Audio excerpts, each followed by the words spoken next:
হরে কৃষ্ণা। একদিন মহর্ষি নারদজি ভগবান শ্রী নারায়ণের কাছে গিয়ে প্রশ্ন করলেন, প্রভু, জীবনে মানুষের অসংখ্য দুঃখ কষ্ট আছে। বিশেষত পিতৃপক্ষের সময় ভক্তরা তাদের পূর্বপুরুষদের তৃপ্ত করার জন্য নানা সাধ্য, নানা দান ও পূজা করে থাকেন। কিন্তু এমন কোনো ব্রত আছে কি যা করলে সহজেই পিতৃপুরুষরা নরক থেকে মুক্তি পেতে পারেন এবং ভগবানের ধামে গমন করতে পারেন? তখন ভগবান শ্রীহরি করুণা ধারায় উত্তর দিলেন, হে নারদ, তুমি মহাভাগ্যবান, কারণ এই প্রশ্ন করার দ্বারা অসংখ্য জীবের কল্যাণ হবে। যে পদ্মপুরাণে বর্ণিত এই ইন্দিরা একাদশী ব্রত এমনই এক মহাপবিত্র ব্রত, যে ভক্ত শ্রদ্ধা ও ভক্তি সহকারে একাদশী ব্রত পালন করেন তিনি শুধু নিজেই মুক্তি লাভ করেন না, বরং তার পূর্বপুরুষদের নরকবাস থেকেও উদ্ধার করে ধন্য করেন। চাতুর্মাসের সময় ভগবান শ্রীহরি যোগনিদ্রায় বিশ্রাম করেন, আর ঠিক তখনই পৃথিবীর প্রতিটি ভক্ত তার দৃষ্টি আকর্ষণ করার জন্য একমাত্র ভক্তি, সেবা, জপ ও ব্রতের দ্বারা ভগবান বিষ্ণুকে প্রসন্ন করেন। এই জন্য চাতুর্মাসে যতগুলি একাদশী আছে সবাই বহু গুণ ফলপ্রদ প্রদান করে। আর পিতৃপক্ষের আগত সময়ে ইন্দিরা একাদশী ব্রতই হলো একমাত্র মুক্তির অমূল্য দ্বার।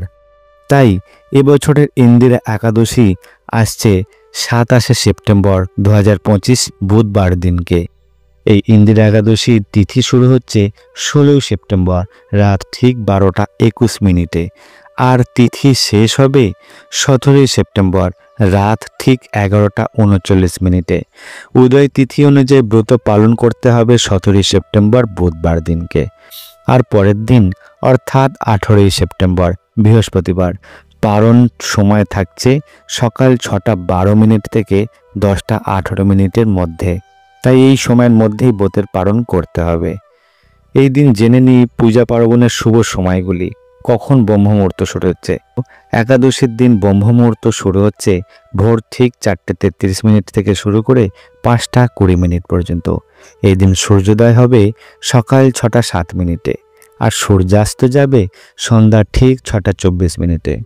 এই দিন ভগবান শ্রীহরির পূজা করার শুভ সময় হচ্ছে সকাল ঠিক 4:57 মিনিট থেকে শুরু করে 6টা 7 মিনিট পর্যন্ত, আর সন্ধ্যায় 6টা 24 মিনিট থেকে শুরু করে 7টা 34 মিনিট পর্যন্ত। আর এই দিন রাহুকালের সময় থাকছে দুপুর ঠিক 12টা 15 মিনিট থেকে শুরু করে 1টা 47 মিনিট পর্যন্ত। এই সময় কোনো শুভ কাজ করা উচিত নয়, তবে ভক্তরা নাম জপ, স্তোত্রপাঠ ও কীর্তন নিমগ্ন হতে পারেন। হে ভক্তজন, আমরা সকলেই আমাদের পিতৃপুরুষদের ঋণে আবদ্ধ হয়ে থাকি।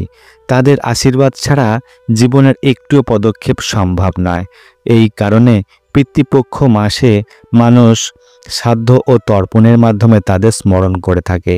কিন্তু ইন্দিরা একাদশী পিতৃপুরুষদের মুক্তির জন্য অমূল্য আশীর্বাদ স্বরূপ।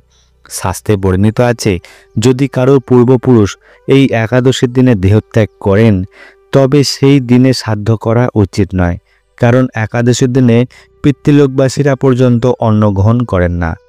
তাই সেই শ্রাদ্ধ কর্ম করতে হবে দ্বাদশী তিথিতে অথবা সর্বপিত্ত অমাবস্যাতে। পদ্মপুরাণে একটি কাহিনী আছে যে এক রাজা ছিলেন ইন্দ্রসেন। তার পিতা যুদ্ধে মৃত্যুবরণ করেছিলেন এবং দেহত্যাগের পর নরকবাসে পড়েছিলেন। স্বপ্নে পিতা এসে ছেলেকে জানালেন, হে পুত্র, আমি নরক যন্ত্রণা ভোগ করছি। যদি তুমি আমাকে মুক্তি দিতে চাও তবে ইন্দিরা একাদশী ব্রত পালন করো। রাজা গুরুজনদের থেকে ব্রতের নিয়ম শুনলেন, আর সেই সময় নিষ্ঠা ভরে রাজা ইন্দিরা একাদশী ব্রত পালন করলেন।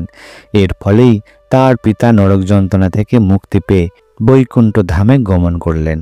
এভাবেই দেখা যায় ইন্দিরা একাদশী শুধু ভক্তকেই মুক্তি দেয় না, বরং তার পূর্বপুরুষদেরও শ্রীহরির চরণে পৌঁছে দেয়। হে ভক্তজন, ইন্দিরা একাদশীর দিনে যদি আমরা মন, বাক্য, কর্মে পবিত্র থেকে ভগবান শ্রীহরির সেবায় নিমগ্ন থাকি, নাম জপ করি, ভজন করি, তিল ফল অর্ঘ্য নিবেদন করি, তবে আমাদের জীবনে ভগবানের করুণা অবতীর্ণ হয়।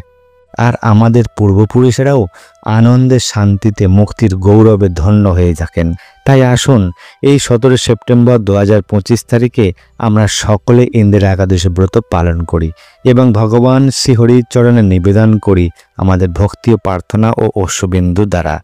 হরে কৃষ্ণ কৃষ্ণ কৃষ্ণ হরে হরে, হরে রাম রাম রাম হরে হরে। ভালো লাগলে ভিডিওটি শেয়ার করবেন আর এইরকম ভক্তিমূলক কাহিনী ও কথা শুনতে চ্যানেলটিকে সাবস্ক্রাইব করে পাশে থাকুন। হরে কৃষ্ণ।